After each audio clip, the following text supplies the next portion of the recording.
एकीकडे राज ठाकरेंनी नाशिकमध्ये सत्तेसाठी लवचिक भूमिका घेतली आहे, तर त्याच वेळी चंद्रपुरात उद्धव ठाकरेही सत्तेसाठी लवचिक होताना दिसत आहेत. भाजपचे नेते किशोर जोरगेवारांचं वक्तव्य यासाठी कारणीभूत ठरत आहे. महापौर पदाची पहिली 1.25 वर्ष आम्हाला देण्यात यावीत अशी मागणी ठाकरे गटानं केल्याचं जोरगेवारांनी म्हटलंय. आणि त्यामुळे महापौर पद देण्याच्या अटीवर ठाकरेंचे 6, वंचितचे 2 आणि 2 अपक्ष असा नगरसेवकांचा गट भाजपला पाठिंबा देण्याच्या तयारीत आहे. मात्र आपले 24 नगरसेवक एकसंध असल्याचा दावा भाजप करत आहे. मात्र त्याच वेळी काँग्रेसप्रमाणेच भाजपतही अंतर्गत गटबाजी उफाळून आली आहे. मुनगंटीवार आणि जोरगेवार पुन्हा आमने-सामने आलेत. भाजपकडून महापौर पदाच्या अधिकृत उमेदवार संगीता खांडेकर आहेत. मात्र ऐनवेळी जोरगेवार गटाच्या सारिका संदूरकर यांनी महापौर पदासाठी अर्ज दाखल केल्यामुळे दोन्ही नेत्यांमध्ये पुन्हा वाद सुरू झालाय.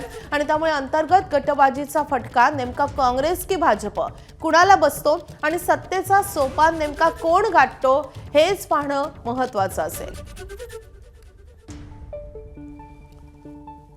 उभाटाची मागणी आहे की पहिले 1.25 वर्ष त्यांनी उभाटाला द्यावे. आमचं म्हणणं आहे की पहिले आम्ही घेतो, नंतर तुम्ही घ्या. त्याचं कारण असं आहे की 24 आमचे इंटॅक्ट आहे आणि दुसऱ्यांदा स्थापन करायला त्यांना अडचण जाणार नाही.